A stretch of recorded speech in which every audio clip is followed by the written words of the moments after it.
Hola chicos, chicas, ¿cómo estáis? Ya vemos el fin de semana. Es el segundo jueves de confinamiento que llevamos. Nos quedan todavía como mínimo 2 semanas más por delante. Yo os quiero dar alguna idea para el fin de semana, contándoos la cuarta historia sobre situaciones de aislamiento, confinamiento en las que se ha visto la gente a lo largo del tiempo, ¿no? Sin haberlo comido ni bebido, ¿no? De repente así, ¡pum! En este caso yo me voy a ir a hacer 90 años, que no es nada. Pensar que 90 años conocemos a gente que tiene esta edad, que además pobres son los más afectados por esta enfermedad que estamos sufriendo, por este terrible virus. Hace 90 años en Europa, concretamente en Alemania, surge el nacionalsocialismo, que es la ideología que todos conocemos luego vulgarmente como el nazismo, los nazis. Esta ideología política surge de la cabeza terrible de Adolf Hitler y él,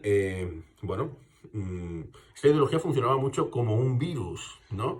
Porque era muy simple en sus planteamientos.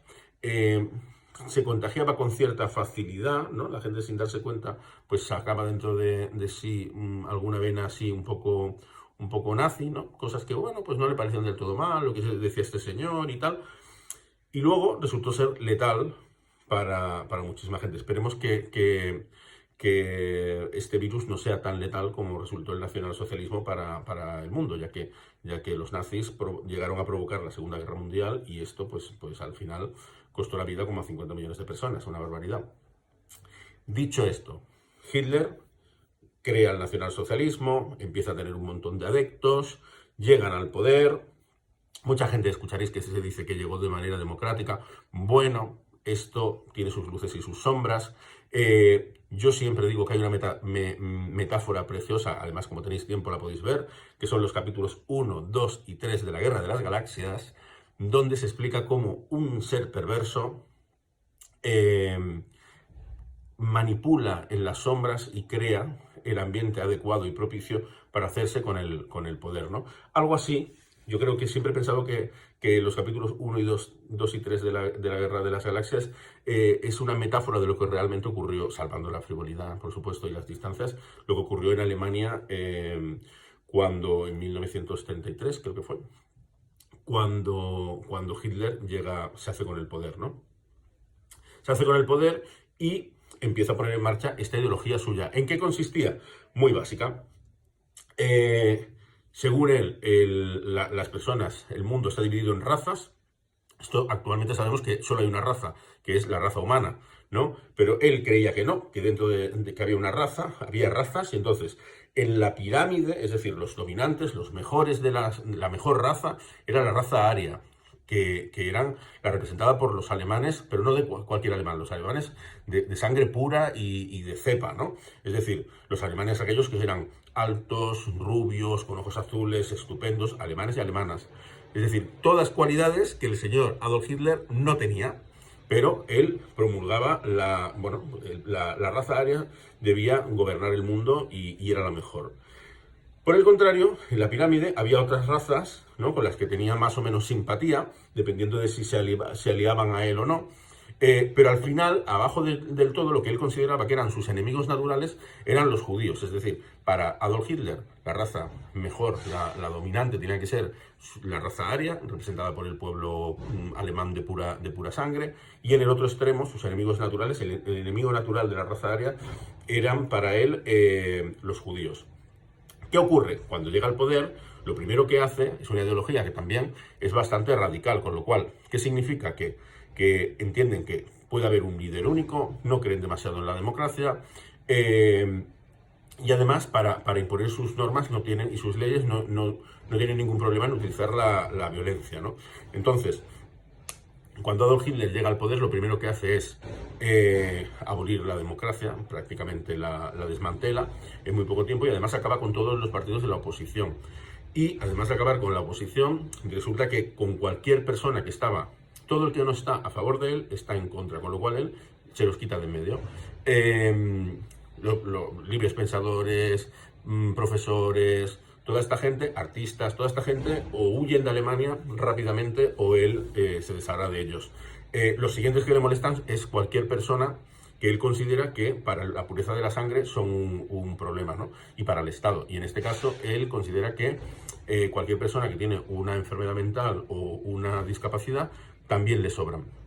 Y son los siguientes que se deshará. Y luego se centrará en sus grandes enemigos, que para él es el pueblo judío, ¿no? Y entonces él se va a enfocar, él va a enfocar su política en dos grandes cosas, ¿no? Una es ganar terreno para esa raza aria en Europa, es decir, intentar invadir otros países alrededor, expandirse, porque su filosofía también entendía que la raza aria lo podía hacer, es decir, ganar espacio para tener un resto vital mayor, ¿no? Un espacio vital mayor.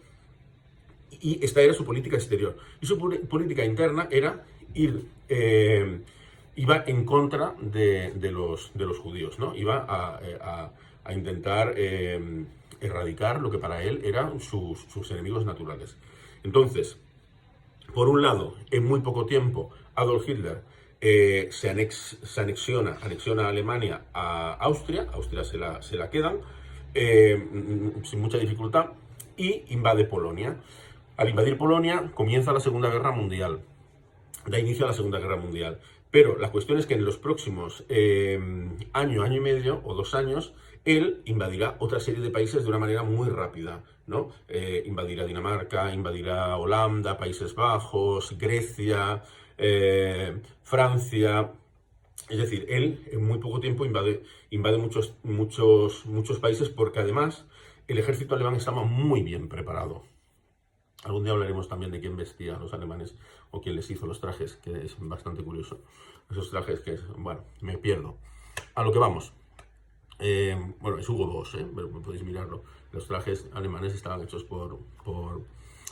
Bueno, total, que el tema es, había mucha industria que trabajó para los alemanes, ¿no? Y que actualmente sigue funcionando. Bueno, dicho esto, el tema es que, ¿qué ocurre? Cuando va llegando hay un momento concreto de la historia en el que Adolf Hitler fomenta o promueve una serie de leyes, que son las leyes de Nuremberg. En las leyes de Nuremberg al final se toman como 400 medidas que van en contra del pueblo, de los judíos, y entonces la idea es sacarlos de los lugares de poder del gobierno, en primer lugar, luego sacarlos de cualquier lugar de importancia, de poder, de fábricas, empresas y demás, expulsarlos de las instituciones públicas y cada vez ir confinándolos más hasta bueno, al final tiene un plan último, Adolf Hitler, que es exterminarlos, ¿no?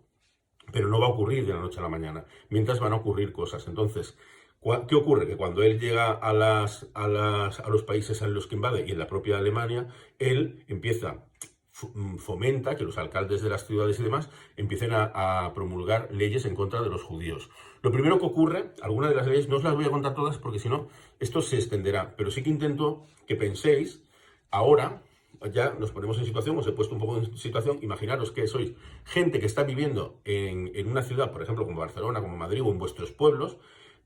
De una manera normal, pensar que la gente de hace 90 años no se diferenciaba tanto de nosotros. Yo he conocido a personas que vivieron aquellos años, que eran niños o adolescentes, y que me han contado cómo vivieron aquello. Y entonces, para que os hagáis una idea de lo cercanos que estamos a ellos, os voy a poner el ejemplo simplemente de una mujer que se llama Ruth Kluger y que tuve la suerte de entrevistar. Y entonces ella me contaba que era una niña de 8 o 9 años cuando Hitler entra en Austria. Creo que era Austria, igual me equivoco, pero creo que ella es una niña austríaca. Hitler llega a Austria. Empiezan a imponer leyes contra los judíos. Lo primero que hacen es que los sacan si tú eres judío y estabas trabajando en alguna empresa pública o en algún sitio público, como por ejemplo era una escuela o un servicio de salud público y demás, tienes que dejar de ir. Si tenías una profesión como eso, la medicina, pues la podías ejercer, pero ya solo podías atender a judíos. Llega un momento en el que esto va a mayor. Hay un momento en el que a la gente se le exige que todo judío se identifique, vaya identificado, y entonces tienen que llevar una estrella como esta, una estrella de David cosida en toda la ropa que tienen, es decir, toda la ropa que tienen. Hay un momento en el que los judíos explican cómo tienen que fabricar estas estrellas, no es que se las den, las tienen que además hacer ellos, tienen que fabricarlas y tienen que coserlas en todas las piezas de ropa que tengan, en un lugar bien visible. Si no llevan esto, cuando un oficial alemán los para y descubre que son judíos, pues puede desde detenerlos, pegarles una paliza o pegarles un tiro, ¿no? Es decir, les podía costar la vida no llevar la estrella. Entonces, Ruth Kruger cuenta que ya habían llegado a ese punto en el que tenían que ir identificados con la estrella en la ropa, tenían que ir... Y en aquel momento, para que veáis lo poco que son 90 años, estrenaron Blancanieves y los 7 enanitos de Disney. Entonces ella, que era una niña de 8, 9, 10 años, quería ir a ver Blancanieves y los 7 enanitos. Pero una de las últimas leyes que habían salido contra los judíos era que no podían ir a cines, ni museos, ni teatros, ni nada de esto. Es más, había algunos restaurantes en los que había cartelitos en la puerta que ponía prohibido perros y judíos, ¿vale? Entonces, Ruth Kruger cuenta cómo ella tenía muchísimas ganas de ir a ver Blancanieves y los 7 enanitos. Entonces su madre le dijo que fuera, que se quitara la estrella y que fuera, haciéndose pasar por una niña aria, una niña alemana, que ella era alemana, simplemente que la religión de sus padres y de sus antepasados era la judía. Entonces ella lo hizo y luego la cosa salió mal, porque era un pueblo... Ella fue al cine de la esquina, resulta que en el cine de la esquina, cuando estuvo allí, pues se dio cuenta de que todos los que había eran niñas y niños arios, rubios y no sé qué, se sentía súper mal, estaba como inquieta, casi no estaba disfrutando la película, temiendo que alguien se diera cuenta de que era judía, y al final, efectivamente, la hija del panadero se dio cuenta de que era judía y le llamó la atención y la amenazó con que la próxima vez avisaría a la policía, la denunciaría a la policía por haberse saltado una ley. Entonces, lo que quiero haceros llamar la atención es sobre el hecho de que gente que vivía de una manera totalmente normal, como nosotros, de repente empiezan a ocurrirle cosas, como nos ha ocurrido a nosotros, ¿no? Pero que entendamos que en aquel momento era un poco peor, porque empiezan a ocurrirle cosas que empiezan a cambiarle muchísimo, muchísimo la vida, ¿no? Es decir, sus padres tenían que dejar de ir a trabajar, si tenían empresas, que eran propietarios de empresas, las tenían que vender a algún alemán a un precio de ridículo. Si habían sido profesores en la universidad, tenían que dejarlo. Llega un momento en el que se le prohíbe a los judíos ir a los colegios y a las universidades, entonces se tienen que quedar en casa. Es decir, cada vez van ocurriendo más cosas, más cosas. Llega un momento en el que ni siquiera pueden ir a comprar según qué cosas. Pueden ir a sitios, a tiendas de judíos, pero no hay productos. Hay productos a los que se les está prohibido a los judíos comprar, ¿no? Entonces, ¿qué ocurre? Que muchas de aquellas cosas que pasan, muchos niños que vivieron esta situación en la que de repente invaden tu país, empiezan a imponer una serie de normas y estas normas van en contra de ellos y al final hacen que es otra forma de reclusión o de aislamiento, ¿no? El social. Primero los sacan de todo lo que tiene que ver con... Imaginaros vosotros hoy en día, nosotros ahora mismo hemos tenido que aislarnos o recluirnos durante unas semanas en casa. Pero imaginar que este aislamiento se hace poco a poco, tú tienes de 10 o 12 años, es decir, un niño que sea bastante consciente de lo que está ocurriendo hasta los 17, 18, y empiezas a darte cuenta de que empiezan a ocurrir cada día en tu país o en tu pueblo o en tu ciudad, empiezan a ocurrir cosas. El alcalde cada día saca una nueva norma que te impide hacer cosas. Primero te impide, te dice que tienes que ir identificado, acordaros, con la estrella de David en la ropa. Luego te dice que ya no puedes ejercer según qué tipo de trabajos. Si trabajabas en sitios públicos de la administración pública, ya no puedes hacerlo. Tienes que dejar tu sitio. Eres un judío, ya no te quieren ahí, tienes que dejar tu sitio a un alemán o a un simpatizante de los alemanes, ¿no? Porque sí, en Holanda pues eran simpatizantes, había gente que era simpatizante de los nazis.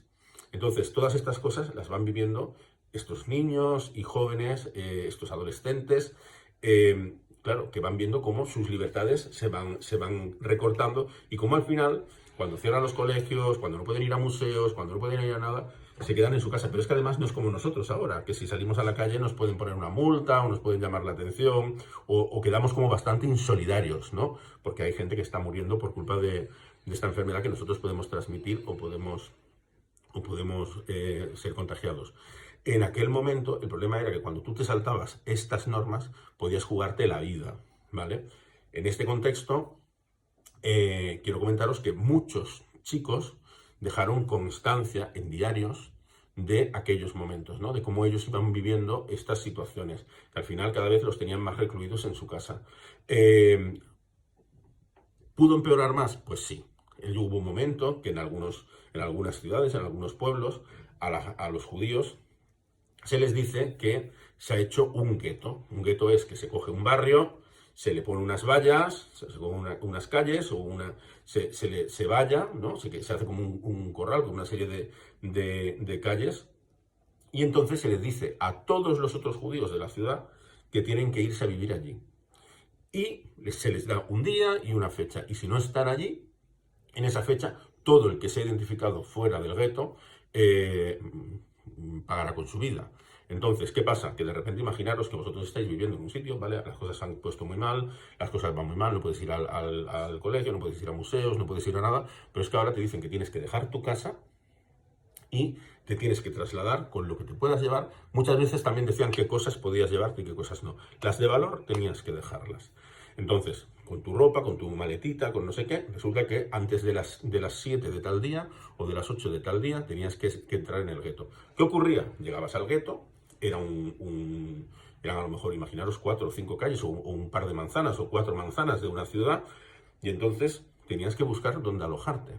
No en plan hotel, sino que tenías que llamar a la puerta de alguien que a lo mejor había estado viviendo allí solo en un piso con 4 habitaciones, y ahora tú tenías que pedir vivir allí con tu familia. Es decir, al final, muchas familias, es decir, en un piso a lo mejor en cada habitación vivían familias de 4 y 5 miembros, ¿no? Y más, ¿no?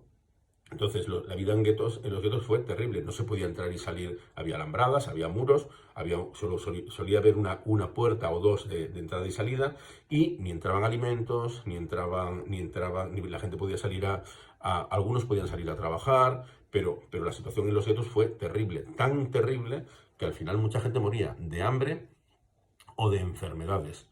Y si pensábamos que esto iba a ser lo último, pues no, hubo mucha más gente en todos estos países que fue conquistando Alemania, que además en estos guetos llega un momento en el que de vez en cuando les iban cada vez como exigiéndoles más a la gente, ¿no? Porque la intención al final era acabar con todos ellos, ¿no? Entonces había algunas personas que las cogían para trabajos forzados, había otros que les decían que tenían que estar, a lo mejor, imaginaros, pues todos los que tengan 15 años tienen que estar mañana en la plaza del gueto porque los vamos a llevar a un sitio. Y ese sitio pues a lo mejor terminaba siendo Auschwitz, aunque la gente todavía no lo sabía. Y llegaría un momento en el que los guetos serían exterminados o vaciados, que es que cogerían a toda la población y se la llevarían a los